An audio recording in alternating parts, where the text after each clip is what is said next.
নমস্কার বন্ধুরা, আজকে আমি সকালে জলখাবারের জন্য বানাচ্ছি ছাতুর পরোটা, তার সাথে সোয়াবিনের তরকারি আলু দিয়ে। কিভাবে বানাচ্ছি দেখতে থাকুন। সোয়াবিনের তরকারি বানানোর জন্য আমি প্রথমত সোয়াবিনটাকে গরম জলে ভিজিয়ে রেখেছিলাম, অন্তত 15-20 মিনিট ভিজিয়ে রেখেছি এখনও। তারপরে মশলাগুলো দিয়ে হলুদ, জিরে, ধনে, কাশ্মীরি লঙ্কার গুঁড়ো, নুন এখানে রেখেছি। আলু টুকরো করে সেদ্ধ করে রেখেছি, ক্যাপসিকাম কুচিয়ে রেখেছি, টমেটো, চিনি স্বাদ মতো সব রেখেছি উপকরণগুলো। এবার আপনারা দেখতে থাকুন। কড়া গরম হয়ে গেছে, কড়াতে তেল দিয়েছি। এবার আমি ফোড়নের জন্য আমি একটু নিজের মতো করে ফোড়ন দিচ্ছি। এতে ফোড়নটা আছে গোটা জিরে, কালো জিরে এবং সামান্য একটু 3-4 রকমের দিয়ে আমি একটু মশলাটা, যাতে তরকারিটা গন্ধ ভালো হয়, আমি আমার মতো করে ফোড়নটা দিলাম। আপনারা দেখতে থাকুন।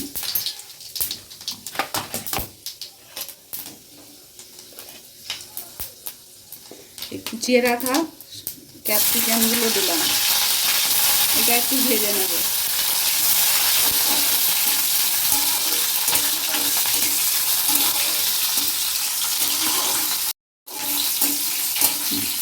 এই ফোড়নটা দেওয়ার কারণ হচ্ছে আমি সম্পূর্ণ নিরামিষ করছি এটা বন্ধুরা।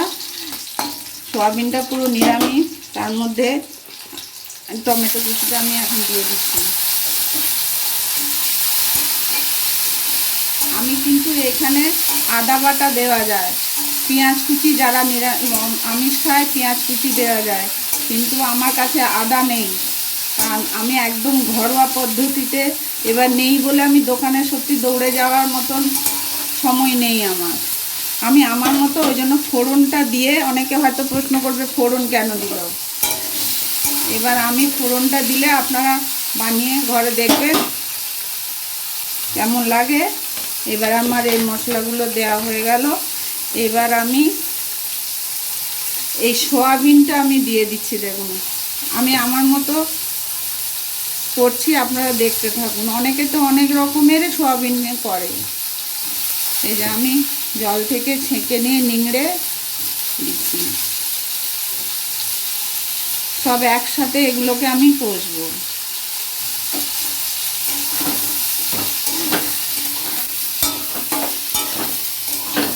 খুব তাড়াতাড়ি করার জন্য আমি এটাকে করব। আমার আদা নেই, তাহলে আদা বাটা দেওয়া যায়, আপনারা দিয়ে দেবেন।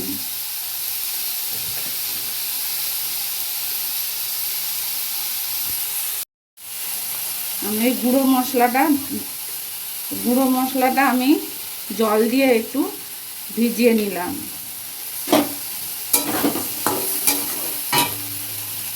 স্বাদ মতো নুন দিচ্ছি।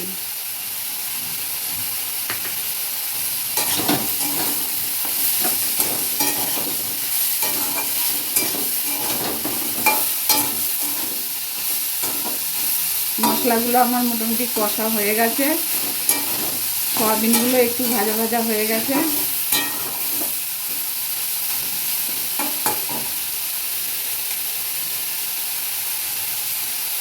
ছোটো চামচে 2 চামচ মিষ্টি দিয়ে দিচ্ছি।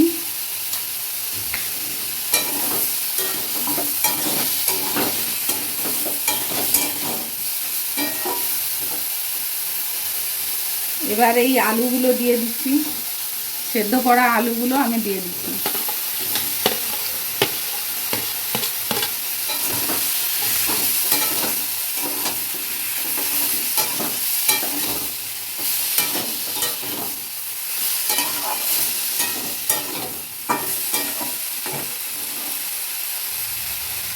এবার এই যে মশলাগুলো, আমি গুঁড়ো মশলাগুলো ভিজিয়ে রেখেছিলাম, ওটা দিয়ে দিলাম।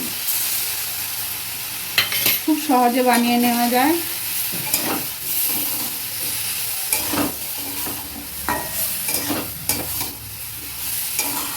এবার আমি এটাকে একটু সামান্য জল দিয়ে আর একটু কষবো।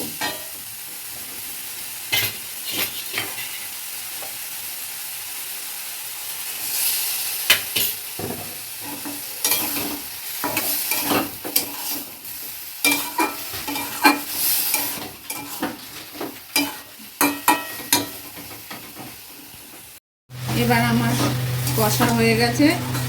এবার দেখুন বন্ধুরা কত সুন্দর কালার এসে গেছে।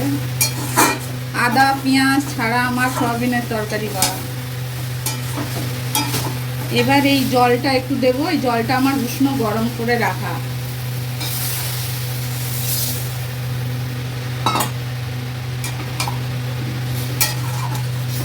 এর উপরে আমি একটু ঘি দেব।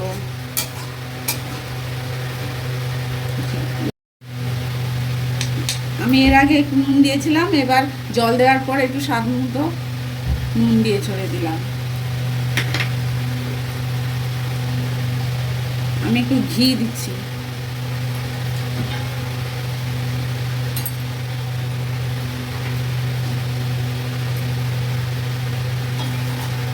এবার একটু ফুটে উঠবে, ততক্ষণে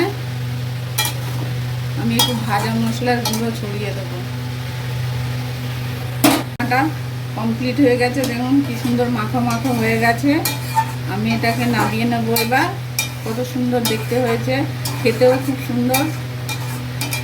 আমি কিন্তু খুব শর্টে করি, যে কোনো কিছু কড়া থেকে ঢেলে নামিয়ে ফেলেছি। এবার দেখুন বন্ধুরা, আমি কাঁচা লঙ্কা দুটো ভেঙে দিয়েছি, আপনাদের আর দেখানো হয়নি, আমি উপরে দেখে ছড়িয়ে দিয়েছি। আবার নামানোর পরে আমি স্বাদ আসার জন্য একটু এই ভাজা মশলার গুঁড়ো ছড়িয়ে দিচ্ছি।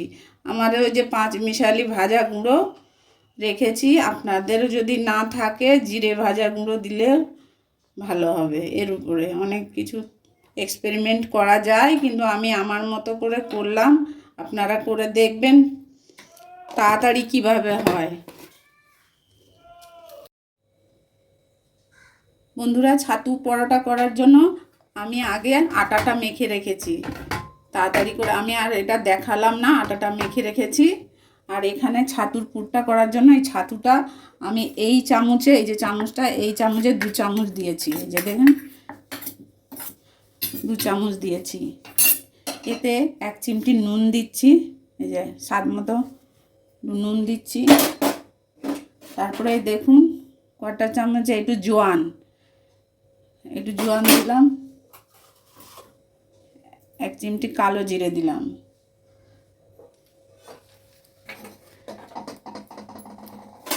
একটু মিষ্টি দিচ্ছি, এই যে চিনি একটু দিলাম। তারপরে আমি যে ওই ভাজা মশলার গুঁড়ো করে রেখেছি, এই যে একটু ভাজা মশলার গুঁড়ো দিলাম। এটা যদি না থাকে একটু সামান্য গোলমরিচ দিতে পারেন, না দিলেও চলে যেহেতু জোয়ান পড়েছে।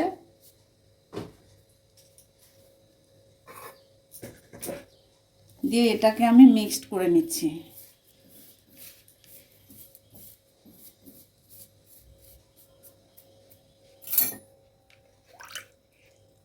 এটা জল দিয়ে এটাকে আমি মাখবো। এবার এটা মাখা হয়ে গেল। এইভাবে ভালো করে মিক্সড করে একটু শুকনো করে আমি মেখে নিলাম। দিয়ে আমি এরকম ছোট ছোট লেচি কেটে রাখবো। এরকম গোল গোল করে পুরটা এরকম ভরবো, তো এরকম ছোট ছোট করে করব। এই যে এরকম করে করব। এই যে আমার লেচি কাটা হয়ে গেছে, এগুলো সব গোল গোল করে রেখেছি। এবার আমি পুরটা ভরছি, দেখতে থাকুন।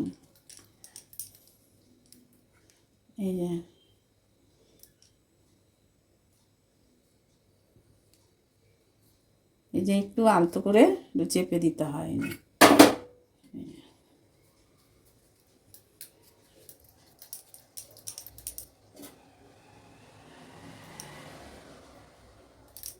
মুখটাকে এইভাবে ঘুরিয়ে বন্ধ করতে হয়, যে একটু চেপে দিলে। এই যে বন্ধুরা, এটা আমার এগুলো পুরো পুর ভরা হয়ে গেছে। এবার আমি বেলবো। এবার আমি ওই আটার গুঁড়ি দিয়ে বেলে নিচ্ছি। এই যে আলতো করে, পুর বেরোবেও না, কিছু না। এটা আবার ছাতুর কচুরিও করা যায়। আমি একটু তেল করবো বলে কম দেব, আর অল্প জিনিস জলখাবারে তাড়াতাড়ি হয়ে যাবে। ঠিক ঘরোয়া, যেমন অনেকে তো ব্যস্ততা থাকে, অফিস থাকে, ফটাফট কিভাবে হবে সেইভাবে আমি দেখাই। যে আলতো আলতো করে আমি বেলে নিচ্ছি।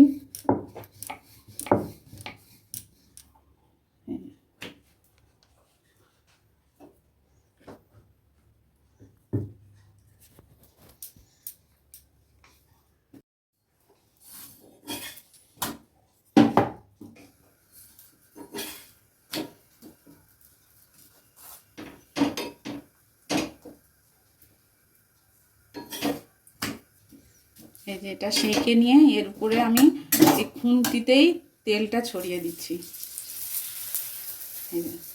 চাটু থেকে আমি কীভাবে ফুলছে দেখি, অল্প তেলে। এটা বন্ধুরা একটা কাজ করতে পারেন, এরকম যদি শুকনো তেলে না দিয়ে সেঁকে পরোটার মতো, যেমন পরোটা সেঁকে রেখে দিয়ে রাত্রে কেউ যদি মনে করে যে গরম ভেজে খাবো, তাহলে অল্প তেলে এরকম চাটুতে তেল দিয়ে খাওয়া যাবে।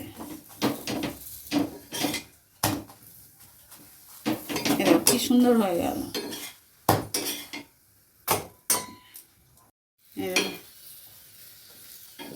ডুবো তেলে ছাড়া আমার কিন্তু ফুলছে কি সুন্দর। খুব সামান্য তেল দিয়ে, এটা স্বাস্থ্যের পক্ষে খুবই ভালো।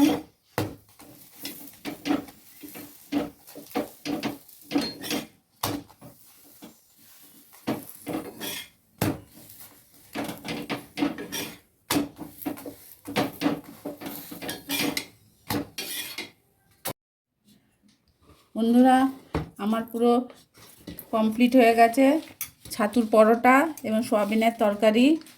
আমি দেখুন আমি আমার ছেলেকে খেতে দেব। কেমন লাগছে আপনারা প্লিজ আমাকে কমেন্ট করবেন, শেয়ার করবেন। বন্ধুরা আপনাদের অপেক্ষায় আমি আছি, থাকবো। সাবস্ক্রাইব অবশ্যই করবেন। আপনাদের ভালোবাসা যেন আমি সবসময় এইভাবে আপনারা আমার পাশে থাকুন।